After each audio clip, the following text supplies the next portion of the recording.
मेरे आंकड़े कांग्रेस ध्वस्त कर देगी, इस पे दोहरा भरोसा है। ऐसा क्यों बोल रहे हैं? अरे कांग्रेस को लेकर के जब हम करते हैं, जहां जहां पे जो बोलते हैं वो जीतने की, जब उनकी अवस्था होती है और हमारे सर्वे में आता है कांग्रेस जीत रही है, वो पता नहीं अपना खेल क्यों बिगाड़ लेते हैं खुद ही। बीजेपी का ग्राफ विधानसभा में वहां पे 10% पे आ जाता है, लोकसभा में बढ़ के 20% टच करने लगता है।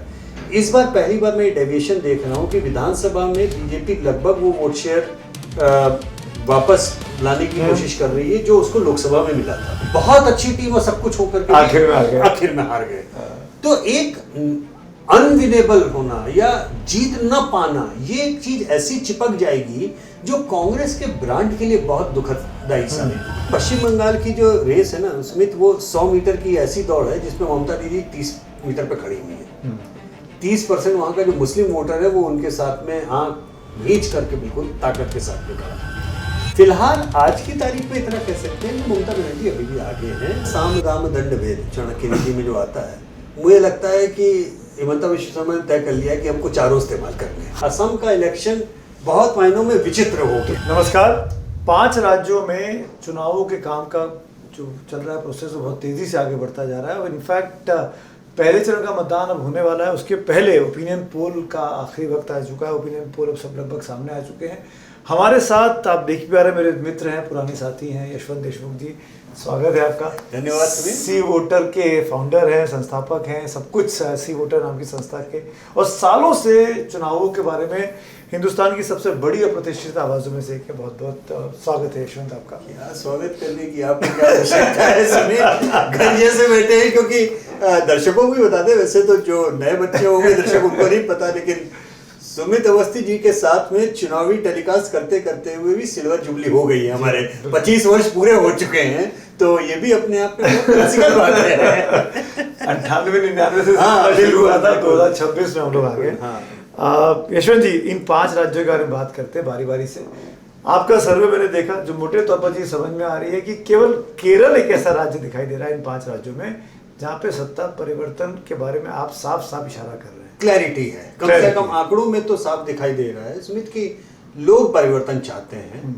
अब एक विचित्र बात यह है कि अब बोलेंगे यशवंत इन आंकड़ों में कितना आपको खुद पे भरोसा है। अपने आंकड़ों पे मुझे जितना 100% भरोसा है, लेकिन मेरे आंकड़े कांग्रेस ध्वस्त कर देगी, इस पे दोहरा भरोसा है। ऐसा क्यों बोल रहे हैं? अरे कांग्रेस को लेकर के जब हम करते हैं, जहां जहां पे जो बोलते हैं वो जीतने की, जब उनकी अवस्था होती है और हमारे सर्वे में आता है कांग्रेस जीत रही है, वो पता नहीं अपना खेल क्यों बिगाड़ लेते हैं खुद ही। ये तो आप ठीक बोल रहे हैं, है ना? तो हरियाणा में, महाराष्ट्र में, तो ये डर जरूर लगता है। लेकिन अदरवाइज जोक्स अपार्ट, ये बात सही है कि 10 साल की इनकम्बेंसी केरल में है और इस बार कांग्रेस उतना ज्यादा डिवाइडेड हाउस की तरह नहीं दिख रही है। अच्छा, थोड़ा सा बेहतर उनका कोऑर्डिनेशन लग रहा है।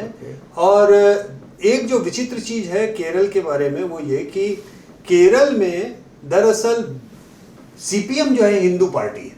अच्छा जी, तो जो बीजेपी का ग्रोथ होता है तो वो हिंदू वोट जब काटती है तो सीपीएम का ग्राफ नीचे चला जाता है। तो ये उलटबांसी है थोड़ी सी। अरे वाह।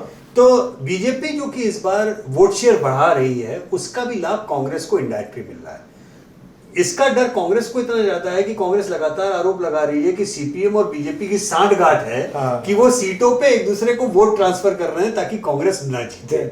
अब देखिए अभी सांठगांठ है कि नहीं है, वो बहुत अच्छा बदनाम बुरा वो सारी चीजें अपनी जगह पे हैं, ठीक, लेकिन इतना जरूर है कि कांग्रेस अगर जबरदस्ती लगी हुई थाली न फेंके तो इस समय ये थाली उनके खाने के लिए परोसी जा चुकी है।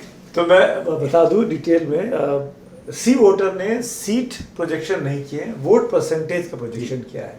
और वोट प्रोजेक्शन केरला के बारे में इस लैपटॉप में आप देख सकते हैं। नीचे अगर बल्लू हमारे प्लान करेंगे दिखेगा, एलडीएफ के खाते में 36% वोट है, यूडीएफ जो कि कांग्रेस वाला गठबंधन है उसके खाते में 40% वोट है, एनडीए के पास 17% है, अदर्स के खाते में 1 है और ये अदर खाते में 7 है, माफ करिएगा, ये टोटल हो रहा है 100%।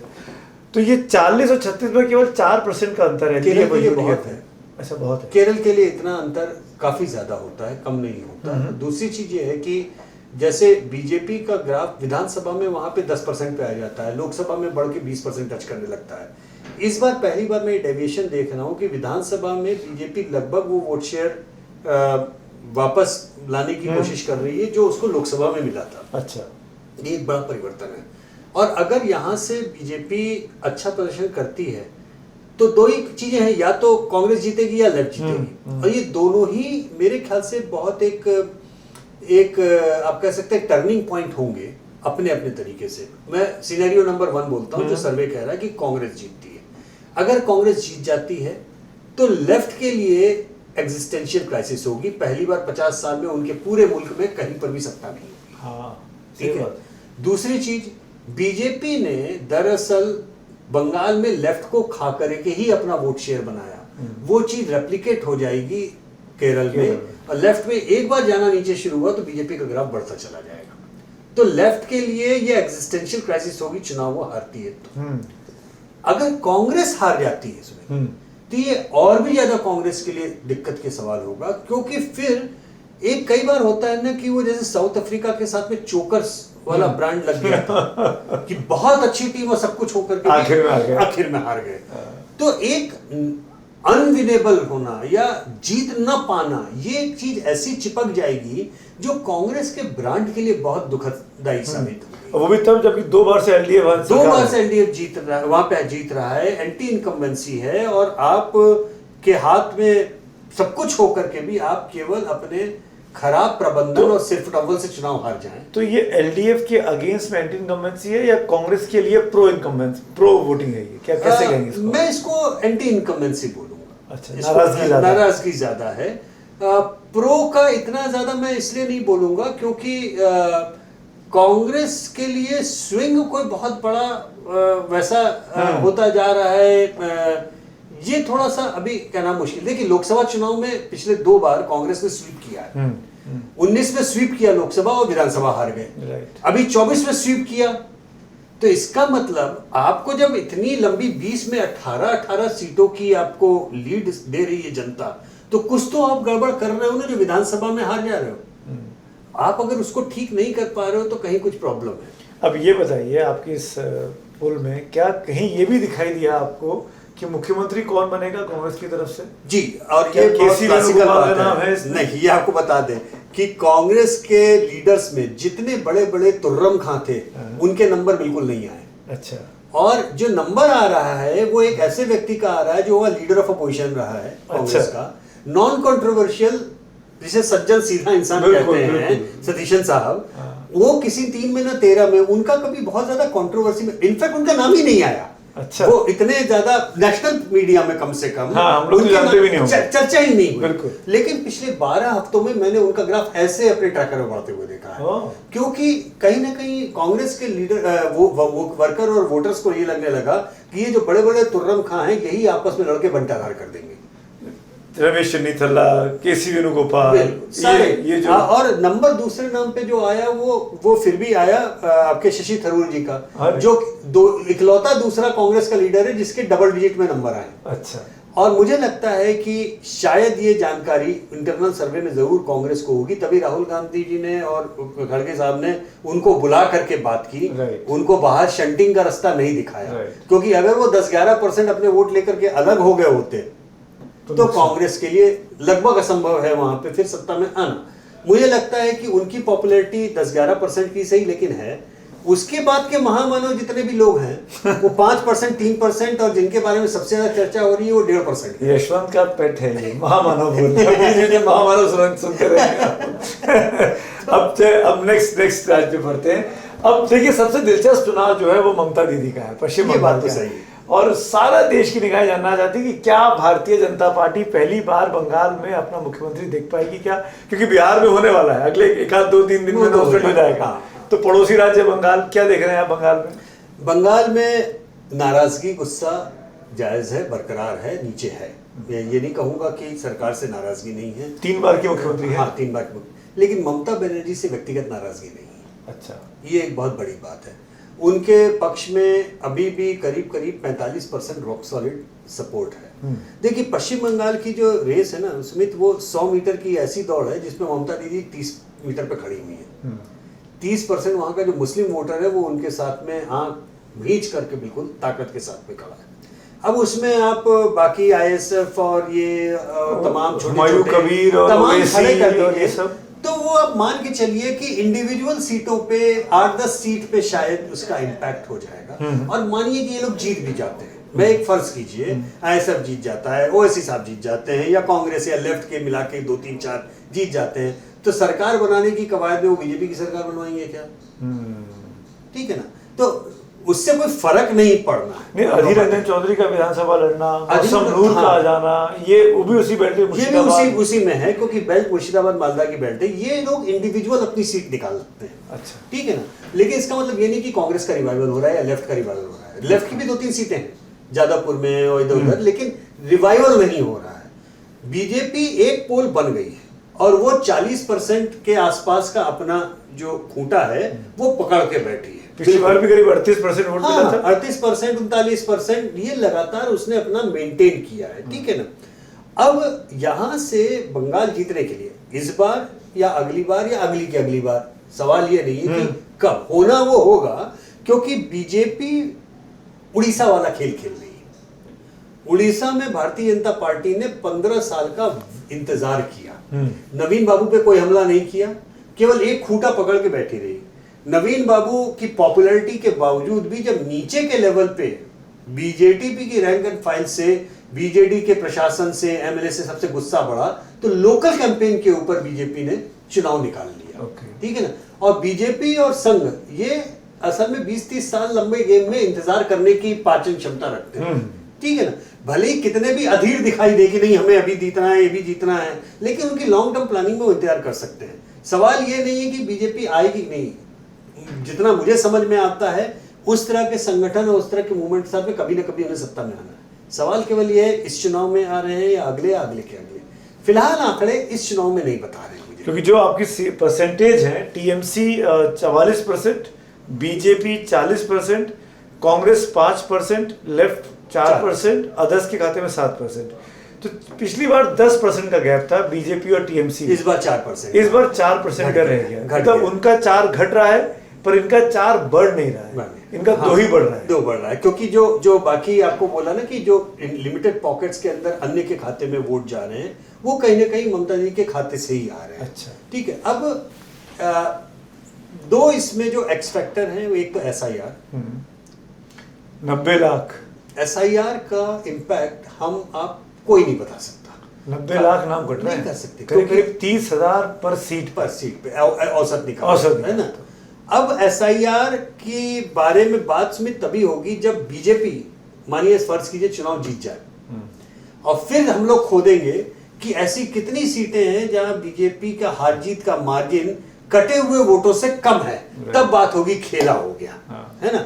लेकिन फिलहाल अभी तक ऐसा लग रहा है कि हल्ला ज्यादा है, एक्चुअल इंपैक्ट लोगों के बीच में ये उतना बड़ा मुद्दा नहीं है, क्योंकि ममता बनर्जी के सपोर्टर कह रहे हैं ये बीजेपी ने राजनीति की है, बीजेपी के सपोर्टर कह रहे हैं कि ये बहुत जरूरी था, यानी एक पोलराइज्ड तरीके से इसके ऊपर ओपिनियन है। तो इसे कहते हैं ना कि trying to convert one who is already converted. तो यशवंत, आप ओपिनियन की बात कर रहे हैं, मैं करूँगी अगर वाकई में लोगों के नाम नहीं है लिस्ट में, लेकिन गायब हो चुके इसका हैं, असर हम नहीं पकड़ सकते ना। तो ये कैसे कह सकते हैं कि ये टीएमसी का ही वोटर था या बीजेपी का नहीं था? नहीं कह सकते, इसमें केवल कम्युनल तरीके से अगर हम सोचे इसको, जिसमें बात हो रही, क्योंकि आइडिया यही है ना, मुस्लिम्स के वोट काटे गए।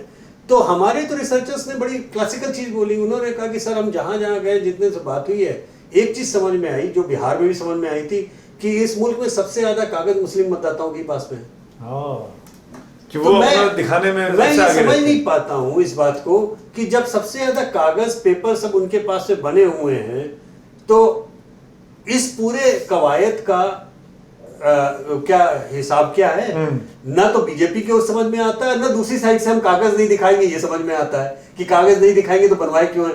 मतलब दोनों ही चीजें नहीं समझ। मुझे कभी लगता है कि ये बात का बवाल जो बनाया गया, निस्संदेह बड़ी तादाद में ऐसे मतदाता भी होंगे डुबियस, जो कि शायद भारत से बाहर से आए हों, घुसपैठिए हों, उनका नाम कटना चाहिए। और मजे की बात है कि उन लोगों का नाम कटना चाहिए, इस बात को लेके जनता में दो राय नहीं है, लेकिन जनता में इस बात पे जरूर दो राय है कि ये जो किया जा रहा है इसका मोटिव क्या है। जनता को मोटिव पे एक शक होता है, करना चाहिए इससे दो राय नहीं है। तो मुझे लगता है ये शायद जैसे बिहार में हुआ और कोई सड़क पे तो आदमी आया नहीं ना कि हमारा, कितने आपने आंदोलन देखे क्या, 20 आदमी भी सड़क पे नहीं दिखाई दिया।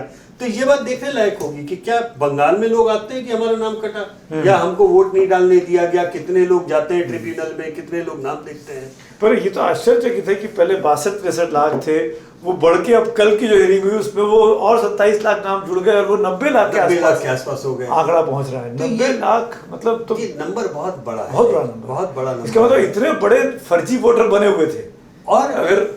और सबसे बड़ी बात क्या है कि 90 लाख मतदाता अगर फर्जी थे, जैसे बिहार में आपने बोला लाखों नाम काटे गए, लाखों का छोड़िए सैकड़ों आदमी भी सड़क पे कभी दिखे नहीं, इसका मतलब वोट फर्जी थे। फर्जी नहीं कहना चाहिए, जिसे कह सकते हैं कि ब्लोटेड थे। राइट भाई जरूरी नहीं कि जनता फर्जी वाला करे, इंसान मर गया नहीं हटवाया, इंसान शिफ्ट हो गया नहीं हटवाया, 2 जगह नाम हो गया, 2 जगह नाम हो गया। तो अगर नाम क्लेंजिंग हुई है तो अब सुमित अवस्थी कहीं से शिफ्ट होकर के गए हैं, उनका नाम कट गया रहा, तो सुनीत अवस्थी को क्या आपत्ति होगी? ठीक है, हमारे यहाँ पे कोई नहीं रहे, उनका नाम कट गया तो हम मतलब हम जबरदस्ती इस बात पे क्यों आपत्ति दर्ज करेंगे? तो जैसे बिहार के केस में मिला का हल्ला बहुत मचा, लेकिन नतीजा टाटा फिस। मुझे लगता है कि इवेंचुअल एंड रिजल्ट थोड़े बहुत पॉकेट्स को छोड़ करके बंगाल का भी यही आएगा, क्योंकि अगर आप इन नंबरों को देखें जो आपको बता रहे हैं, उन नंबरों में दरअसल बहुत छोटा अंक है मुर्शिदाबाद और मालदा का। ये एक बड़ी विचित्र बात है, जहां के बारे में सबसे ज्यादा पॉलिटिकल हल्ला मचता है, वहां पे अब या ये आपके गलत नाम बहुत ज्यादा नहीं। अब मैं स्पेसिफिक एक चीज पूछना चाहता हूँ, आपने सीट वाइज देखा है क्या? भवानीपुर नंदीग्राम में क्या दिख रहा है जहाँ पे दीदी वर्सेस शुभेंदु हो रहा है? नहीं, वो हो रहा है और टिकट बहुत अच्छा दिया है दीदी ने, हाँ। क्योंकि जो शुभेंदु के राइट हैंड थे उनको ही दिया है। लेकिन ऐसा होता है कि जब बड़ा नेता कोई एक जगह पे, लोग मुख्यमंत्री के पद के उम्मीदवार के लिए अलग तरीके की अपेक्षा रखते हैं। शुभेंदु पे मुख्यमंत्री पद के दावेदार उम्मीदवार है ना, इसीलिए मैं कह रहा हूँ। तो इसलिए कोई वो हार जाएंगे या बहुत मुश्किल में है, ऐसा मुझे नहीं लगता। बीजेपी अगर नाम प्रोजेक्ट करके चलती शुभेंदु का ऑफिशियली कि ये हमारे मुख्यमंत्री का चेहरा है, तो क्या कुछ और दिखता है यहाँ पे? नहीं, मुझे नहीं लगता कि उसका कोई असर या खराब असर या अच्छा असर, दोनों में से कुछ ऐसा नहीं होता, क्योंकि उम्मीदवार इमैटेरियल है। मुझे लगता है कि जो पोलराइजेशन बंगाल का है वो दरअसल प्रो ममता और एंटी ममता की लाइन पे है। जैसे देश में पोलराइजेशन प्रो मोदी और एंटी मोदी लाइन पे है, वैसे बंगाल का पोलराइजेशन प्रो ममता और एंटी ममता है। अंतर केवल यह है सुमित की ममता बनर्जी, जैसे कांग्रेस फंस गई आसाम में मुस्लिम मतदाताओं के साथ में, फंस गई मतलब कि हिंदू वोट ही नहीं है उसका। ममता बनर्जी के साथ में ऐसा नहीं है, उनका स्ट्रॉन्ग पॉइंट मुस्लिम मतदाता है, लेकिन उसके ऊपर उनके महिला मतदाता हैं, उसके ऊपर इसे भद्र लोग कहते हैं आप, बंगाली अर्बन वोट, वो उनका पुरानी कॉन्स्टिट्यूंसी है बहुत ज्यादा। तो उनका जो कैचमेंट एरिया है वो 30% मुसलमान, 10% महिला, 10% भद्र लोग मिला के 50% का कैचमेंट एरिया है। और एक एंटी ममता वोट का कैचमेंट एरिया जो है वो आप मान के चले कि 70% नॉन मुस्लिम वोट में, 40% बीजेपी के पास में है। ठीक है, तो ये एक तरह से अपने अपने कैचमेंट एरियाज है। अब इसमें वो ग्राफ 50 से घट के 45 कैसे आए और ये 40 से बढ़ के 45 कैसे जाए, ये एक रूटीन इनकम्बेंसी की ऑर्गेनिक इनकम्बेंसी में अब जो बीजेपी करने की कोशिश कर रही है वो इस ऑर्गेनिक प्रोसेस को इनऑर्गेनिक तरीके से करने की कोशिश कर रही है। कितना सफल होगी देखिए, चुनावी मैनेजमेंट, ये प्रबंधन, इसमें बीजेपी को महारत है। हम जानते हैं उन्होंने हार के मुंह से जीत निकाली, बिल्कुल ठीक है ना। कांग्रेस का उल्टा है, वो जीत के मुंह से हार निकाली। तो ये दोनों ही चीजों पे अगर बीजेपी लगी हुई है तो हम उसे हल्के में नहीं ले सकते। हम ये नहीं कह सकते कि वो सफल नहीं होगी या इम्पॉसिबल है, लेकिन फिलहाल जो मेरे पास में ट्रैकर और आंकड़े हैं उसमें ये लग रहा है कि ठीक है, बीजेपी का ग्राफ अपनी जगह पोल बना हुआ रखना है, सब ठीक है, लेकिन अभी ममता बनर्जी का इतना कमजोर नहीं हुआ है कि वो अपदस्थ हो जाए। मैं क्योंकि जैसे मैंने कहा सी वोटर नंबर नहीं देता है, पर नंबर देने की गलती मैं कर लेता हूँ यशवंत के सामने, उनके सामने बैठे बैठे। पिछली बार 48% वोट था और 213 सीटें टीएमसी को थी। बीजेपी का 38% के आसपास वोट था और 77 के आसपास सीटें थी। इस बार आपने 44 और 40 कर दिया है, तो क्या ये 213 से घटकर 180-90 के आसपास माना चाहिए और वो 77 से बढ़कर 100, 110, 120 के आसपास? पॉसिबल है, मतलब इनमें से कुछ भी हो सकता है, क्योंकि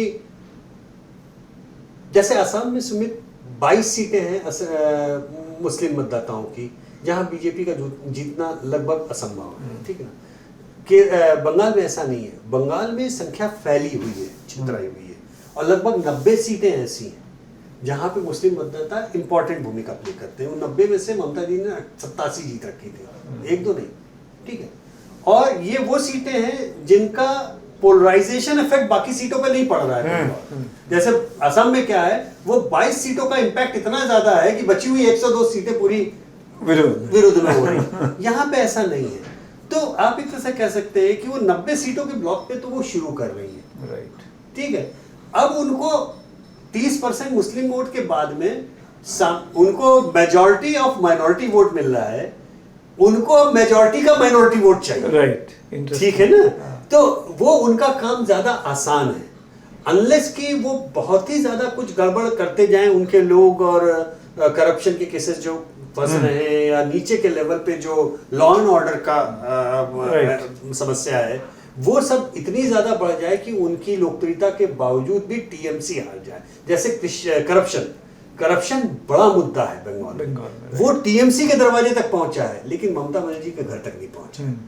तो ये मुद्दे जो हैं वो कितना इम्पैक्ट करेंगे देखने वाली बात होगी। फिलहाल आज की तारीख में इतना कह सकते हैं कि ममता बनर्जी अभी भी आगे हैं, और सत्ता में वापसी की उनकी दमदारी तो दो स्टेट हो गए। केरल में लेफ्ट जा सकता है, यूडीएफ आ सकता है, बंगाल में दीदी बनी रह सकती हैं, और बीजेपी के लिए अभी आज हम इसकी रिकॉर्डिंग कर रहे हैं 7 तारीख को, 7 अप्रैल को, तब तक बीजेपी नीचे और टीएमसी ऊपर है। टीएमसी के चांसेस ज्यादा हैं सरकार बनाने के। राजनीति में एक हफ्ता बहुत बड़ा होता है, 3 हफ्ता तो बहुत, ये तो बीजेपी है। अभी अमित शाह ने कहते हैं कि 15 दिन वहीं बैठूंगा जाके एग्जैक्टली, तो तब क्या होगा इसलिए उसके ऊपर हम प्रश्न चिन्ह नहीं लगा सकते। भविष्य में क्या नहीं पता। अब असम पे आते हैं। हिमंता बिस्वा शर्मा फुल फॉर्म में बैटिंग कर रहे हैं। गौरव गोगोई ने भी गुगली डालने की कोशिश की, पवन खेड़ा के जरिए उनकी पत्नी पर एलिगेशन लगाने की कोशिश की, पर आपका जो ट्रैकर है वो साफ साफ दिखा रहा है बहुत बड़ा मार्जिन है दोनों के बीच में, 12-15 सीटों का अंतर, मतलब परसेंटेज का अंतर है। तो सीट की अगर बात करें तो 70-80 सीटों का परसेंटेज भी हो सकता है। क्या आप जैसे कहते हैं ना, साम दाम दंड भेद चाणक्य नीति में जो आता है, मुझे लगता है कि हिमंता बिस्वा शर्मा ने तय कर लिया कि हमको चारों इस्तेमाल करने उन्होंने कोई भी चीज छोड़ी नहीं है उनमें से। लेकिन जो सपाट एक बात ये भी है समझने की दर्शकों के लिए कि पूरे भारत में डिलिमिटेशन 2008 में हुआ था, 2009 के चुनाव के पहले केवल 2 राज्य थे जिनका डिलिमिटेशन रोक दिया गया था, वो बाद में हुए 2023 में, असम और जम्मू कश्मीर। अब आयरनी देखिए, क्या क्लासिकल बात है, आसाम दरअसल जम्मू कश्मीर की मिरर इमेज बन गया है। जैसे कश्मीर घाटी है, कश्मीर घाटी पूरी मुस्लिम मेजॉरिटी है, जहां बीजेपी अब कैंडिडेट भी नहीं देती, राइट, ठीक है ना। असम की घाटी हो गई है, जहां बीजेपी कैंडिडेट ही नहीं दे रही है, उसने एजेपी अपने असम गण परिषद के लिए छोड़ रखे, सारी सीटें है ना, तो वहां पर बीजेपी ना के बराबर संभावना है जीतने की। और जम्मू कश्मीर में जम्मू जो बिल्कुल उलटवासियां चलता है, हिंदू मेजॉरिटी और बीजेपी की सारी स्ट्रेंथ वहां से आती है। यहाँ पे ऊपरी आसाम जो पूरा हिंदू है, वो घाटी के विरुद्ध बीजेपी के साथ में खड़ा है। तो ये घाटी की इन्वर्टेड इमेज आसाम हो रखा है एक तरह से, पूरी जब जम्मू कश्मीर की इन्वर्टेड इमेज, घाटी और जम्मू, घाटी और अपर आसाम। और राजनीति लगभग एक जैसी हो गई है। धुबरी लोकसभा एरिया कांग्रेस ने 10 लाख के मार्जिन से जीता। लोकतांत्रिक इतिहास में पूरी दुनिया में 10 लाख का मार्जिन कभी आज तक किसी का नहीं हुआ एक सीट के ऊपर। लेकिन सवाल ये नहीं था 2024 पे कि उन्होंने 10 लाख से वो सीट जीती, सवाल ये थी कि 10 सीटें 1-1 लाख से हार गए थे। तो अंत में नंबर तो नहीं आया ना, तो वही वोट शेयर का आलम हो गया है। कांग्रेस का वोट शेयर मानिए बीजेपी के पास में ही पहुंच जाए, अगर सपोज कीजिए मैं यहाँ पे वोट शेयर में आपको अगर आता सर्वे में कि कांग्रेस और बीजेपी दोनों 40-40 या 45-45, तब भी बीजेपी की सरकार बनती। कारण क्या है, क्योंकि कांग्रेस के 40% में से आधे से ज्यादा वोट उन 22 सीट पे आ रहे होते जहां मुस्लिम मतदाता है, और बची हुई सीटों पे 100 सीटों पे उतने वोट नहीं होते। तो अब स्थिति यह है सुमित कि कांग्रेस को अगर एक्चुअली में मेजॉरिटी लानी है वहां पे, तो बीजेपी से 1-2 नहीं करीब 10% वोट ज्यादा लाने पड़ेंगे। इसके कारण ये तो अभी 48% बीजेपी है, 35 पे 13% का बहुत स्क्यूड हो गया है। वो एक तरह से असम का इलेक्शन बहुत मायनों में विचित्र हो तो गया। क्या ये 100 का फिगर अकेले क्रॉस कर सकते हैं हेमंत बिस्वा शर्मा? 100 सीटों की बात तो करूं? हायर साइड पे होगा, मैं सीटों का ऐसे नहीं बोल पाता हूँ, लेकिन हाँ इतना जरूर है कि जैसे उन 22 मुस्लिम सीटों में बीजेपी या एजेपी का जीतना लगभग असंभव सा मुश्किल है। है। बची हुई सीटों पे अतिशयोक्ति नहीं होगी कहना कि कांग्रेस के साथ में वही स्थिति हो रखी है, ठीक है ना। तो पोलराइजेशन एक्सट्रीम है, ठीक है। और अच्छा केवल ये भी एक बात सही है कि हिमंता बिस्वा शर्मा के साथ में ये कहना कि वो केवल पोलराइजेशन जीत रहे हैं, ये भी शायद गलत होगा। अच्छा, देखिए Popular डेवलपमेंट पॉपुलर है, डेवलपमेंट है, जितनी लोक लुभावनी घोषणाएं और स्कीम हो सकती है उन्होंने सब चलाई है। तो उन्होंने वो सारे टेक मार्क कंप्लीट किए हैं और उनको ऐसा लगता है कि केवल एक ही बचा है पोलराइजेशन का, तो वो भी क्यों छोड़ा जाए, तो वो भी हथौड़ा लेके वो जुटे वो हुए तो हैं। हिंदू हृदय सम्राट हाँ, बीजेपी के अंदर वो सबसे पॉपुलर हो गए। तो एक्चुअली में क्या है कि आप बड़ी क्लासिकल बात है, पिछले 12 साल में हम लोग ने मुहावरा बड़ा सुना है, double engine triple engine. BJP के केवल 3 राज्य 3 मुख्यमंत्री हैं जो डबल इंजन की श्रेणी में आते हैं, ठीक है ना।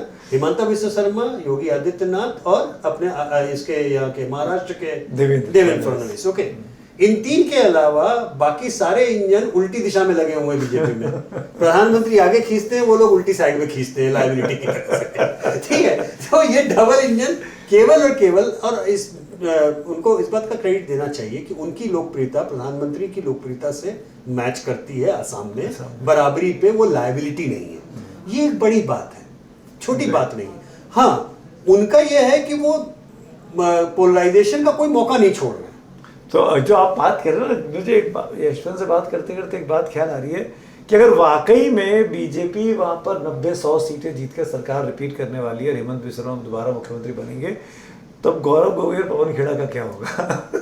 जिन्होंने वो पासपोर्ट और गोल्डन वीजा और वो तो होगा सो होगा, लेकिन गौरव गोगोई बेचारे वो अभी ऐसा लगता है कि भले आदमी हैं, मतलब जो जितने पत्रकार मेरे मिले मित्र उनसे सब कहते हैं कि भले इंसान है, बात करने में अच्छे हैं, पर सब छोड़ के चले गए ना कांग्रेस के बड़े बड़े नेता। सब कारण ये है कि उनके पिताजी ग्रास रूट लीडर थे, हाँ, ठीक है ना, ये बाबा लोग की श्रेणी में आ गए हैं। हाँ। तो इसीलिए वो जो नीचे की राजनीति करके आ रहा है, जब वो उसमें लगता है कि मेरे लिए यहाँ पे जगह नहीं है, तो वो छोड़ के जा रहा है। तो कोई चीज तो साम दाम दंड भेद में ऐसी नहीं छोड़ी है हिमंता बिस्वा शर्मा ने। हाँ। भाई जब वो किसके यहाँ पे, आप ही के यहाँ पे शायद कार्यक्रम में उन्होंने ये बात बोली थी ना कि 30 आदमी कैंडिडेट तो कांग्रेस के हम देने वाले हैं ना, लोग हंसने लगे। आप आयरनी ये देखिए, लोग हंस भले ही लें, उसके बाद में हर कोई ये पहले चेक करता है यार इसके 30 आदमी कौन से। इसका मतलब इतना डर बैठाल दिया उस आदमी ने कि आज कांग्रेस भी मजबूर है सोचने को कि ये 30 आदमी कौन है जिसके टिकट उसने इंश्योर कर दिए। तो ही इज डूइंग, बट उसके साथ केवल बंदे के साथ एक समस्या है, वो समस्या है जिसे अंग्रेजी में कहते हैं ओवरकिल, ओवरडू कर देना, ओवरकिल कर देना। अब वो बैकफायर हो जाता है कई बार। मुझे लगता है कि शायद ओवरकिल करने से 1 डिग्री नीचे उसको बंदे को छोड़ना चाहिए, इतने ज्यादा करने की भी जरूरत नहीं है। मैं एक और राज्य, बड़ा राज्य साउथ की तरफ चलते हैं दोबारा, और वो बात कर रहा हूँ तमिलनाडु की। तमिलनाडु का जो प्रोजेक्शन है बहुत ही इंटरेस्टिंग आया है इस बार, और पहली बार ऐसा लग रहा है कि बीजेपी और बीजेपी का गठबंधन सरकार बनाने के बिल्कुल मुहाने तक है। कम से कम आपका वोट परसेंटेज तो यही दिखा रहा है। DMK 41, ADMK 38%। सुमित, लोकसभा में भी अगर आप ध्यान दें, बीजेपी का गठबंधन 18% और 21% एडीएम के गठबंधन, दोनों मिलाकर के उनका कंबाइंड वोट शेयर उतना ही आता है। तो इसमें कोई बहुत ज्यादा आश्चर्यचकित होने की जरूरत नहीं। जो प्रॉब्लम है या जो वहां कह लें, वो एक्स फैक्टर है टीवीके का, विजय। देखिए विजय इस समय उनके 10 वोट में 7 वोट एंटी इनकम्बेंट है और 3 प्रो इनकम्बेंट है। विजय पीके की स्थिति को प्राप्त हो रहे हैं। विजय 20-22% पे ट्रैकर में थे, अभी 13-14% पे हैं। अब वोट आते आते कहीं वो 3% 4% पे पहुंचे, तो डीएमके की स्थिति ये डिक्लाइन क्यों है? मुझे लगता है इनका डिक्लाइन एक्चुअली में शुरू हुआ, या जो भी कह ले, वो एक मेजर डिक्लाइन आया जब स्टैम्पीड हुआ था, भगदड़ हुई थी। अच्छा। उसके बाद में 3-4% का उनका झटका लगा था, ठीक है ना। और उसके बाद से वो लगभग 14-15 के आसपास मेंटेन किए हुए। पीके में उनमें अंतर यह है, पीके ने माहौल पूरा बनाया, माहौल लेकिन उनके कैंपेन में एंटी आरजेडी बनता चला गया, ठीक है। और जब लोगों ने ये देखा कि उनको वोट देने से आरजेडी जीत सकती, तो वापस नीतीश कुमार की ओर चले गए। जहां पर विजय की पॉपुलैरिटी या फॉलोइंग उनकी फैन फॉलोइंग स्टारडम की है। उसमें भी युवा बहुत बड़ा वर्ग है जिसको incumbency, pro incumbency, anti incumbency से कोई लेना देना नहीं है। तो उनका वोटर उतना ही वापस जाएगा, इसमें मुझे अभी अब इससे ज्यादा जाएगा ये थोड़ा। क्या विजय अगर किसी एक बड़े गठबंधन के साथ होते, स्टालिन के साथ या बीजेपी के साथ, तो अगर विजय एडीएम के गठबंधन में होते तो मैं आपको आज लिख के देता सत्ता परिवर्तन हो रहा है। मतलब स्टालिन हार जाते, बिल्कुल पक्का हार जाते, क्योंकि बहुत एंटी इनकम्बेंट नीचे माहौल, गुस्सा, हर चीजें हैं। इस वहां पे भी स्टालिन के अगेंस्ट पर्सनल गुस्सा नहीं है, लेकिन नीचे का स्ट्रक्चर जो है वो पर्याप्त ध्वस्त हो चुका। नीचे मतलब एमएलए, एमपी, भाई पिछले 2 लोकसभा चुनाव में सारे एमपीज उनके हैं, ठीक है ना, एमएलए उनके हैं, आपके लोकल बॉडीज में सारी सरकारें सब कुछ उनकी हैं। तो जब आप स्थानीय, केंद्र और राज्य तीनों जगह पे नुमाइंदे आपके ही जीत के जा रहे हैं, तो पब्लिक का गुस्सा, ये प्रेशर कुकर का सेफ्टी वॉल्व कहीं पर है ही नहीं। तो जो नाराज वोटर है स्टालिन से, वो आपस में बट रहा है बीजेपी के बीच में और विजय के बीच में। ये जो है ये दरअसल स्टालिन को बचा रहा है। अगर विजय, आप ऐसे सोचिए, मानिए विजय 15% पे है, 15% पे स्टालिन जीत जाएंगे, ठीक है। अगर विजय 20% पहुंच जाते हैं तो एडीएम के समाप्त हो जाएगी। अच्छा, ये सेकंड पार्टी हो जाएगी, ये बिल्कुल ध्वस्त हो जाएगी एडीएम के, ठीक है ना। अगर विजय 10% पे हो जाते हैं तो एडीएम के रेस में आ जाता है बराबरी पे, और विजय 5% पे होते हैं तो एडीएम के जीतेगा। अच्छा, तो ऐसी विचित्र स्थिति में आप क्या प्रेडिक्शन देंगे?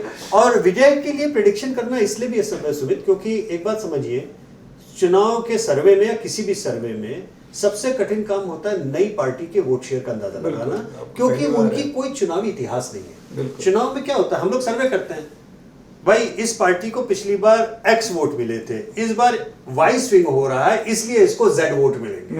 अब हमारे पास में एक्स है ही नहीं, जो कुछ भी है जो वाई है, अब वाई कितना सही है इसको आप कैसे कह सकते हैं ना। तो ये लगभग क्या ये संभव है विजय, जैसे अरविंद केजरीवाल पहली बार में चुनाव जीते और 70 में से 67 सीटें दिल्ली में आई, क्योंकि भीड़ देखता हूँ मैं विजय की रैलियों में, प्रोग्राम से, तो लगता है कि विजय नहीं है, वैसा नहीं है। क्योंकि जब अरविंद केजरीवाल आ रहे थे, मुझे याद है 13 में यही इसी चैनल पे आपके यहाँ पर हमने 13 के इलेक्शन के पहले जब 25% का वोट शेयर आम आदमी पार्टी क्रॉस कर रही है ये अंदाजा लगाया था, तो योगेश जी उछल गए थे स्टूडियो में, क्योंकि उनको भी उम्मीद नहीं थी कि इतना होगा। तो वो एक ग्राउंड स्वेल जब होता है तो आपको दिखता है, पता लगता है, वो नहीं है। लोग देखने जा रहे हैं क्योंकि वो सुपरस्टार है, भीड़ है, युवाओं की भीड़ है, इसमें कोई गलत बात नहीं है, लेकिन वोट देने के नाम पर वो अट्रैक्शन नहीं है। क्या कैंडिडेट अच्छे नहीं मिले विजय को? कैंडिडेट मिल भी जाए तो वो ट्रैक्शन नहीं है उस तरह का, अभी वो ट्रैक्शन नहीं है। एक चुनाव और चाहिए उनको, एक चुनाव और चाहिए, वो भी तब जब एक चुनाव में ये तय कर ले कि डीएमके जीत जाए और एडीएमके समाप्त हो जाए, और आप कुछ नंबर लेकर के, जैसे भाई 13 के चुनाव में पहले अरविंद केजरीवाल नंबर लेके पहुंचे, और फिर उसके बाद में 15 में उन्होंने झाड़ू लगाई पूरी। तो अब 15% पे सीट तो उनको 5 भी आ जाए तो भगवान ही बड़ा मालिक है। 15% पे सीटें नहीं आती, आपकी सीटें अक्सर में आती हैं जब आप 25% के ऊपर वोट शेयर लेके जाएं, और 35% पे आप सत्ता की भागीदारी की लड़ाई में होते हैं। अभी विजय उससे बहुत दूर है। तो विजय बेहतर होता अगर पवन कल्याण की तरह से किसी एक मोर्चे के साथ में जाते, डेप्यूटी सीएम बनते, चाहे इधर या उधर, क्लियर कट शायद। लेकिन अब चमत्कार को नमस्कार है, मानिए कुछ माहौल दक्षिण भारत है, दक्षिण भारत में तो हमने नंदमूरी तारक रामाराव का भी देखा है हिसाब किताब की, वो शून्य से एकदम 2/3 बहुमत। इंग्लैंड में पुडुचेरी का ही बता दीजिए। देखिए पुडुचेरी में जो है कांग्रेस और डीएमके, इन दोनों का गठबंधन बहुत पहले क्लियर हो जाना चाहिए था। अच्छा। तो एंटी इनकम्बेंसी, वहां पे लीडरशिप की इशू ये है कि रंगास्वामी के सामने कोई बहुत बड़ा नेता वहां पे ऐसा नहीं कि उनकी सरकार से लोग बड़े खुश हैं, वो वैक्यूम की इस समय स्थिति में है, लेकिन एंटी इनकम्बेंसी का माहौल है वहां पे। अच्छा। अब ये अगेन कांग्रेस के ऊपर है कितना वो कर पाती है। कांग्रेस को लेकर के कभी कभी लगता है कि ये शायद बहुत कमी बिरली ऐसी पार्टियां होंगी जिनके लिए बारात तैयार हो, घोड़ा तैयार हो। और अगर कांग्रेस चुनाव जीत गई, कांग्रेस चुनाव जीत गई तो नैरेटिव में बहुत अंतर पड़ेगा। पुडुचेरी में ही भले भले 30 सीटें हैं। आप ये छोड़ी, आप अगर कांग्रेस केरल चुनाव जीत गई तो आप एक बड़ी चीज देखिए, दक्षिण के 5 बड़े राज्यों में 4 राज्यों में कांग्रेस और उनके सहयोगी सरकारें होंगी। मतलब विंध्य के नीचे आप एक तरह से बोल सकते हैं कि दक्षिण भारत कांग्रेस का एक वो हिसाब किताब, उसका नैरेटिव का बड़ा असर पड़ता है। केरल जीतना, पुडुचेरी जीतने में कांग्रेस के अंदर प्राण आते हैं कि नहीं, हम विनेबल पार्टी है। जो हतोत्साहित उनके सारे समर्थक हैं, उनके अंदर एक ताकत आती है। वो ताकत लगा के फिर उसके बाद वाले चुनाव में लड़ते हैं कि भाई उत्तराखंड अब जीतना है हमको, है ना, और हम समाजवादी पार्टी के साथ में यूपी भी हम जीत सकते हैं, और पंजाब तो हमको जीतना ही चाहिए क्योंकि हम इसके पहले सत्ता में थे। आपके अंदर एक ताकत आती है जो अगले फेज की है।